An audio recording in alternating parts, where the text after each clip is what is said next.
John Hyde, Apóstolo de Oração, por Francis McGough. No tabernáculo de Moisés havia um lugar tão sagrado que de todos os milhares de Israel, somente um único homem tinha permissão de entrar ali. E mesmo este homem só podia entrar durante um dia dos 365 dias do ano. Este lugar era o Santo dos Santos. O lugar onde John Hyde se encontrava com Deus era a Terra Santa. As cenas da sua vida são por mais sagradas para serem vistas por olhos comuns. Mas chegando perto do quarto de oração de John Hyde, podemos ouvir seus suspiros e gemidos, ver as lágrimas escorrendo por suas faces e ver seu corpo, enfraquecido por dias sem alimentação e por noites sem sono, sendo sacudido por soluços enquanto suplicava: ó Deus, dá-me almas, senão eu morrerei. Às vezes falamos da oração como privilégio, outras vezes podemos falar dela como responsabilidade. Na vida de John Hyde, a necessidade de oração e o privilégio de oração vieram juntos como uma coisa só. Ele sabia que o homem podia compartilhar da autoridade de Deus e liberar a obra de Deus nas vidas daqueles que precisam de salvação e libertação. Através da oração intercessória, o Sr. Hyde pôde abrir um caminho para Deus operar em convenções, igrejas e na vida de muitas pessoas. John Hyde explorou território novo no vasto ministério da oração. Creio que podemos afirmar com segurança que John Hyde foi um apóstolo da oração. Os primeiros anos. John Hyde foi criado num lar onde Jesus era um hóspede residente e onde a atmosfera era de oração. O pai de John, Smith Hyde, era um nobre homem de Deus que orava frequentemente, tanto no seu culto doméstico como no púlpito, para que o Senhor da Seara mandasse trabalhadores para a sua seara. Não é de se admirar, portanto, que Deus tenha chamado 2 de seus 3 filhos para o ministério do Evangelho e uma das suas 3 filhas para trabalhar ativamente na obra cristã por um tempo. No seu último ano de seminário, John Hyde sentiu o chamado de Deus para ir ao campo missionário. Sua decisão foi influenciada em parte pela morte de seu irmão mais velho um ano antes. Edmund estava se preparando para pregar e também era um candidato para o campo missionário. Na época, John indagou se não era a vontade de Deus que ele entrasse na vaga deixada pela morte do seu irmão. No outono de 1892, John viajou de navio para a Índia. No princípio, não foi um missionário destacado. Era pesado de língua e sua audição era um pouco imperfeita. Seu temperamento era manso e quieto, e parecia faltar-lhe o entusiasmo e o zelo próprios de um jovem missionário. Ao chegar à Índia, coube-lhe estudar primeiramente a língua. No princípio, ele se dedicou a isso, mas mais tarde negligenciou-se para estudar a Bíblia. Argumentou que viera à Índia para ensinar a Bíblia e que precisava conhecê-la antes de poder ensiná-la. E Deus, pelo seu Espírito, abriu-lhe maravilhosamente as Escrituras, mas nem por isso deixou de estudar a língua. Tornou-se fluente e correto nas línguas Urdu, Punjabi e inglês. Mas acima e muito além disso, aprendeu a língua do céu e aprendeu a falar de tal forma que audiências com centenas de hindus ficavam fascinadas enquanto ele lhes abria as verdadeiras palavras de Deus. A primeira convenção de Sialkot. A vinda da igreja em Punjab, como também toda a Índia, estava muito aquém do padrão bíblico. O Espírito Santo era tão pouco honrado pelos ministérios que raramente havia conversões entre os milhões que estavam sem Cristo. Logo tornou-se evidente que havia necessidade de uma reunião anual para estudo bíblico e oração, onde a vida espiritual dos obreiros, pastores, mestres e evangelistas, tanto estrangeiros como nativos, pudesse ser aprofundada. Sialkot foi o lugar escolhido para essa reunião. Deus colocou um tremendo peso de oração sobre os corações de 3 homens: John Hyde, R. McShane Peterson e George Turner, a favor dessa convenção. Durante 21 dias e 21 noites, esses 3 homens oraram e louvaram a Deus por um grande derramamento do seu poder. 3 corações humanos palpitavam como um só, ansiando, suplicando, clamando e agonizando pela Igreja da Índia e pelos milhões de almas perdidas. 3 vontades humanas renovadas que, pela fé, se prenderam como se fosse com ganchos de aço à onipotente vontade de Deus. 3 pares de lábios tocados pelo fogo, que bradavam de corações confiantes: será consumado. Um outro missionário que estava presente na convenção relata os eventos de uma das reuniões noturnas para homens que foi dirigida por Hyde. Nessa noite particular, Hyde chegou bem atrasado e ficou sentado em silêncio diante deles por um considerável espaço de tempo antes de falar. Quando por mim falou, ele contou-nos de maneira simples e tranquila sobre alguns dos terríveis conflitos que tivera com o pecado e como Deus lhe dera vitória. Creio que ele não falou por mais de 15 ou 20 minutos, depois sentou-se, abaixou a cabeça por alguns instantes e disse: "Vamos ter um período de oração." Lembro-me de como o pequeno grupo se prostrou sobre as esteiras, de acordo com o costume oriental, e depois, por muito tempo, um após outro se levantou para orar. Houve confissões de pecado, tais como a maioria de nós nunca tinha ouvido antes, e intensos clamores a Deus, pedindo por misericórdia e auxílio. Já estava muito tarde naquela noite quando o pequeno grupo se despediu, e alguns de nós, definitivamente, ficaram sabendo de diversas vidas que foram totalmente transformadas através da influência daquela reunião. Quebrantamento por causa do pecado. No ano seguinte, na reunião anual da União de Oração de Punjab, que fora organizada antes da primeira convenção de Sialkot, Deus colocou sobre os corações o peso de um mundo mergulhado no pecado. Aos que estavam presentes foi permitido compartilhar dos sofrimentos de Cristo em certa medida. Foi uma gloriosa preparação para a convenção no outono. Nessa convenção, John Hyde estava constantemente no quarto de oração dia e noite.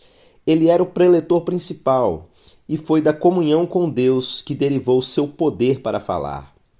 Uma vez falaram com John Hyde para fazer alguma coisa e ele foi e obedeceu, mas voltou ao quarto de oração em prantos, confessando que havia obedecido a Deus com relutância. Orem por mim, irmãos, para que eu faça isso com alegria. Depois disso, saiu e obedeceu triunfantemente. Entrou novamente no salão com grande alegria, repetindo 3 palavras em urdu. Ai Asmani Bark, que quer dizer, ó Pai Celestial. Quem pode escrever o que se seguiu? Foi como se um imenso oceano viesse inundando aquela assembleia. Corações se curvavam diante daquela presença divina, como as árvores de uma floresta diante de uma grande tempestade. Era o oceano do amor de Deus sendo derramado através da obediência de um homem. Corações foram quebrantados diante dele, houve confissões de pecados com lágrimas que logo se transformavam em alegria e depois brados de regozijo. Na convenção do ano seguinte, em resposta à oração, Deus derramou pelo seu espírito um peso pelas almas perdidas. Era o mesmo quebrantamento de coração do ano anterior, só que agora era pelos pecados dos outros. Ninguém sentiu isso mais do que John Hyde. Mais ou menos nessa época, John Hyde começou a ter visões de Cristo glorificado como cordeiro no seu trono, sofrendo infinita dor pelo seu corpo e junto com ele na terra. Como a cabeça divina, ele é o centro nervoso de todo o corpo. Ele de fato está vivendo hoje uma vida de intercessão por nós. A oração em favor de outros é como se fosse a própria respiração da vida do nosso Senhor no céu. Isto estava se tornando mais e mais real na vida de John Hyde. Tempos de verão. Nos 2 verões seguintes, John Hyde foi para a casa de um amigo nas montanhas. Foi para lá a fim de entrar em verdadeira intercessão com seu mestre. O seu amigo escreveu a respeito. Era evidente a todos os que ele estava dobrando dobrado com o peso da profunda angústia da alma. Faltou a muitas refeições, e quando eu ia para o seu quarto, encontrava-o prostrado como em grande agonia, ou andando para cima e para baixo como se um fogo interior estivesse ardendo nos seus ossos. John não jejuava no sentido normal da palavra, mas frequentemente, quando eu implorava para que ele viesse comer, ele olhava para mim, sorria e dizia: "Não estou com fome." Não, havia uma fome muito maior consumindo a sua própria alma, e somente a oração poderia saciá-la. Diante da fome espiritual, a natural desaparecia. Passo a passo, ele estava sendo levado para uma vida de oração, vigilância e agonia em favor dos outros. Um pensamento estava sempre predominante na sua mente, que o nosso Senhor ainda agonizava em favor das almas. Com toda a profundidade de amor que ele parecia estar sondando com o seu Senhor, havia também vislumbre das suas alturas, momentos de céu na terra, quando sua alma ficava inundada com cânticos de louvor e ele entrava no gozo do seu Senhor. Naqueles dias, parecia que ele nunca perdia a visão dos milhares no seu próprio distrito em que estavam sem Deus e sem esperança no mundo. Como ele suplicava por eles com soluços, soluços sem lágrimas, soluços que o engasgavam e que mostravam como as profundezas da sua alma estavam sendo agitadas. Pai, dá-me essas almas, senão eu morro, era a carga das suas orações. Durante esses tempos de intercessão, John Hyde firmou com Deus uma aliança bem definida. Era pela conversão de uma alma por dia, não menos. Não meros interessados, mas uma alma salva, pronta para confessar a Cristo publicamente e ser batizada em seu nome. Ele voltou para o seu distrito com essa confiança e não ficou desapontado. Isso significava longas viagens, noites de vigília em oração e jejum, dor e conflito. Mas essas coisas foram sempre coroadas pela vitória. Suas ovelhas foram se recolhendo no aprisco e o bom pastor viu o fruto do penoso trabalho da sua alma e ficou satisfeito.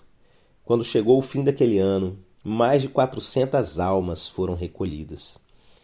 Ele ficou satisfeito com isso? Longe disso. Como seria possível ficar satisfeito se o seu Senhor não estivesse?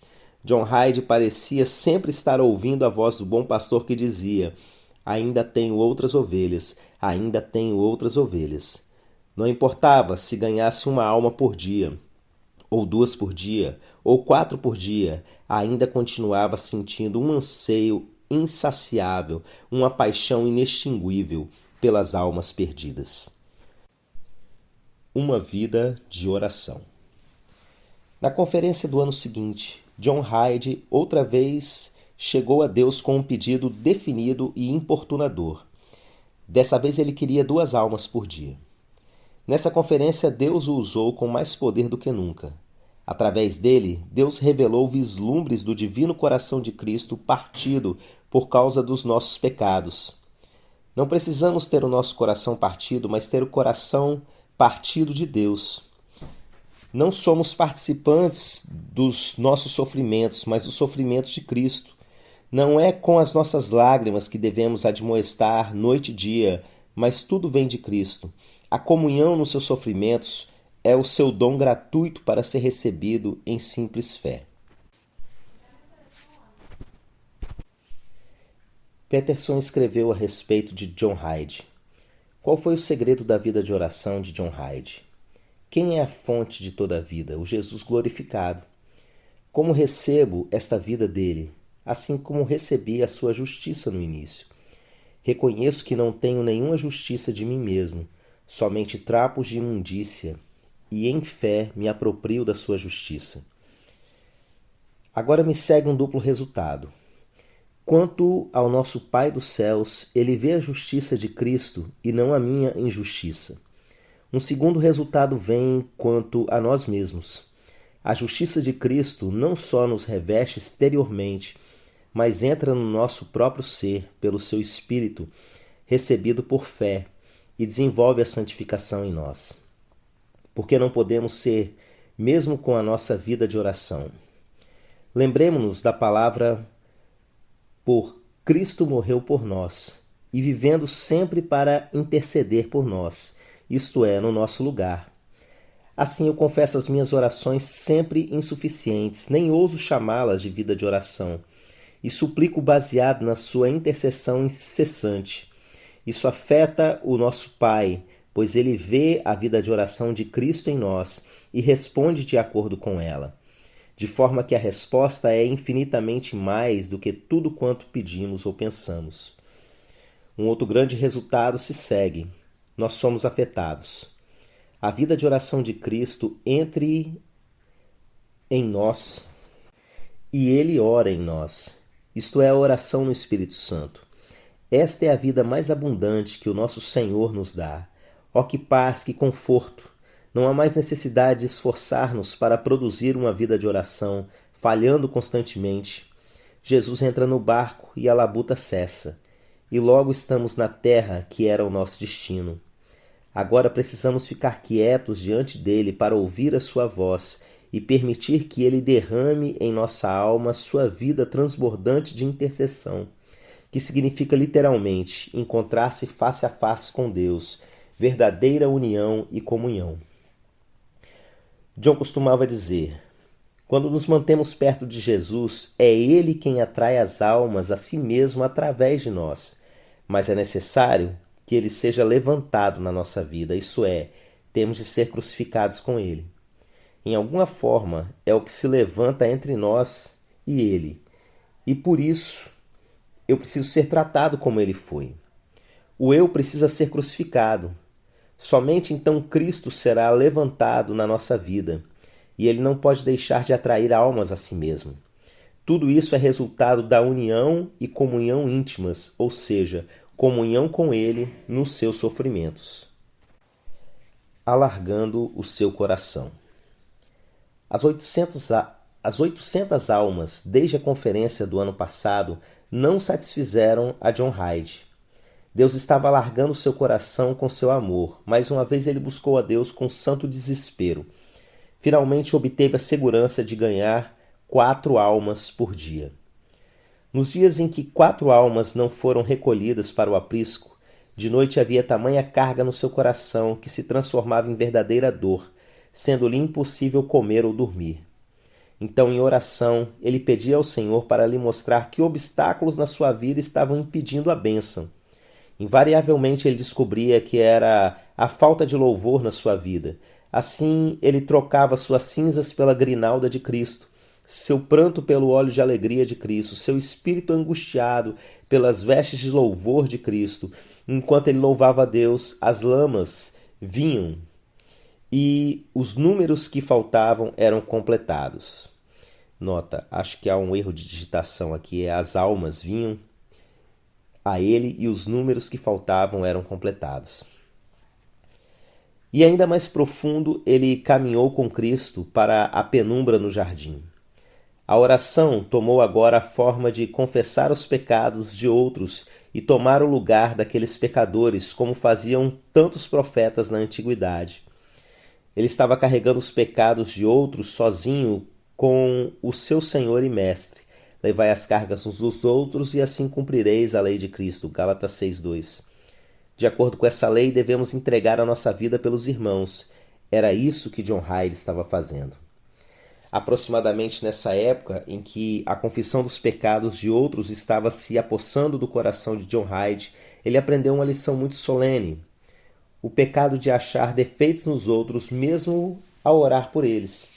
Ele estava carregando, certa vez, um peso de oração em favor de um determinado pastor hindu. Então ele se retirou para o seu quarto de oração e, meditando na frieza do pastor e da morte consequente que havia na sua igreja, começou a orar: ó Pai, tu sabes quão frio.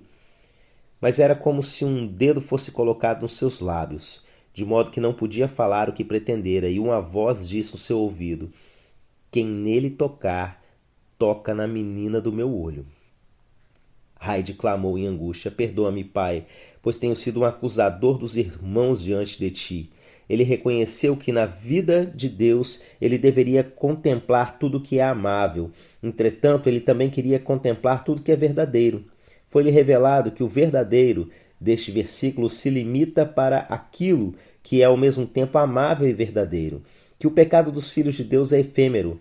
O pecado não é a verdadeira natureza dos filhos de Deus, pois devemos vê-los como estão em Cristo Jesus, aperfeiçoados, assim como estarão quando ele tiver completado a boa obra que iniciou neles.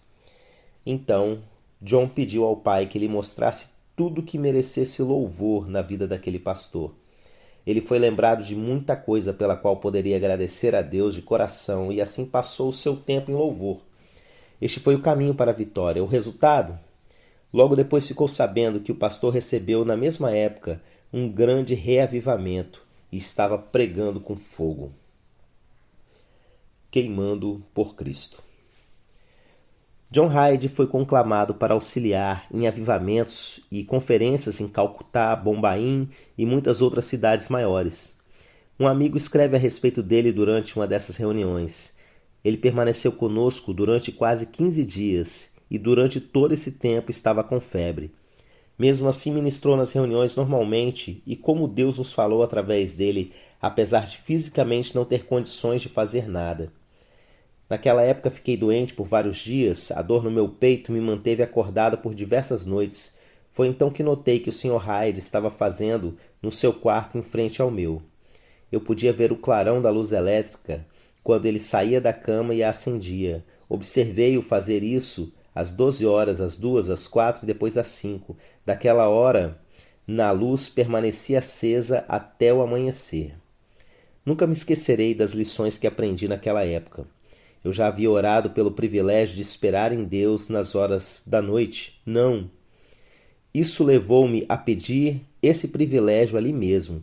A dor que me impedia de dormir noite após noite foi transformada em alegria e louvor por causa deste novo ministério que de repente eu descobria, de manter a vigília da noite junto com os outros que têm a função de lembrar o Senhor. O mesmo amigo relata como o Sr. Hyde piorou fisicamente e finalmente foi persuadido a ver um médico. O diagnóstico do médico foi de que o coração de John Hyde estava em péssima condição. Nunca encontrei um caso tão terrível quanto este. Foi deslocado da sua posição normal do lado esquerdo para um lugar no lado direito. Quando o médico perguntou: "O que você tem feito consigo mesmo?", o Sr. Hyde não disse nada, somente sorriu. Mas aqueles que o conheciam sabiam qual era a causa. Sua vida de incessante oração, noite e dia, orando excessivamente com muitas lágrimas, pelos seus convertidos, pelos colegas na obra, pelos amigos e pela igreja na Índia. Sua oração para que ele fosse todo queimado, ao invés de enferrujar, estava sendo respondida. De volta para casa. Na primavera seguinte, John Hyde partiu para casa como um homem muito doente. Ele havia chegado na Índia no outono de 1892, pelo menos de 20 anos antes. Mas sem dúvida foram 19 anos muito lindos. Quando chegou na Inglaterra, ele foi visitar alguns amigos no país de Gales. Enquanto lá, ouvir falar que o Dr. J. Wilbur Champman e o Sr. Charles Alexander, na sua campanha evangelística mundial, estavam tendo reuniões em Shrewsbury. Com 2 dos seus amigos, ele foi para a abertura da campanha. Depois daquela reunião, um peso veio sobre o Sr. Hyde e ele contratou um quarto no hotel por 1 semana para assumir o peso de oração em favor de Shrewsbury. Mais tarde, o Dr. J. William Champman escreveu: "Deus tem estado graciosamente ao nosso lado em todas essas longas viagens pelo mundo e temos aprendido algumas coisas que aumentam a nossa fé. Cremos na oração como nunca antes. Tenho aprendido algumas grandes lições a respeito da oração. Sei que todos os grandes avivamentos são gerados pela oração. Numa das nossas campanhas na Inglaterra, a audiência era muitíssimo pequena, os resultados pareciam impossíveis, mas recebi um bilhete dizendo que um missionário americano estava chegando na cidade e que ia orar pela bênção de Deus sobre nosso trabalho. Quase que instantaneamente houve uma mudança brusca. O salão ficou lotado e o meu primeiro apelo trouxe 50 homens para Jesus Cristo. Quando estávamos saindo, falei: "Senhor Hyde, quero que você ore por mim." Ele veio para o meu quarto, caiu de joelhos e esperou 5 minutos sem que uma só sílaba saísse dos seus lábios. Eu podia ouvir o meu próprio coração bater violentamente, sentia as lágrimas aquecidas escorrerem pelas minhas faces. Eu sabia que estava com Deus. Então, com o rosto levantado, pela qual as lágrimas jorravam, ele disse: Ó Deus! Depois, por mais de 5 minutos, pelo menos, ele ficou quieto novamente. E quando sabia que estava conversando com Deus, ele colocou o seu braço nos meus ombros e surgiu das profundezas do meu coração tais petições pelos homens, quais nunca antes tinha ouvido. Levantei-me dos meus joelhos, sabendo o que era a verdadeira oração. Quando John Hyde chegou em Nova York, ele foi imediatamente para Clifton Spring. O seu propósito era obter alívio de uma severa dor de cabeça que sofria desde muito antes de sair da Índia. Uma operação revelou um tumor maligno diagnosticado como sarcoma. Recuperou-se dessa operação e em setembro foi visitar sua irmã em Northampton, Massachusetts. Mas logo depois do ano novo começou a ter dores nas suas costas e lado. Ele pensou que era reumatismo, mas o médico sabia que era o temido sarcoma outra vez. John Hyde passou para o Senhor no dia 17 de fevereiro de 1912. Sobre os teus muros, ó Jerusalém, pus guardas, que todo dia e toda noite jamais se calarão. Vós, os que fareis lembrado o nome do Senhor, não descanseis, nem deis a ele descanso, até que restabeleça Jerusalém e o ponha por objeto de louvor na terra. Isaías 62, 6, 7. Há alguns que sabem que Deus os tem escolhido e ordenado como guardas. Há alguns que vivem por tanto tempo em intimidade com Jeová, que ouvem a sua voz e recebem ordens diretamente dele, que têm o privilégio de cuidar, juntamente com o Senhor, dos assuntos do seu reino. Essa foi a biografia de John Nelson Hyde, nascido em 9 de novembro de 1865 e falecido em 17 de fevereiro de 1912.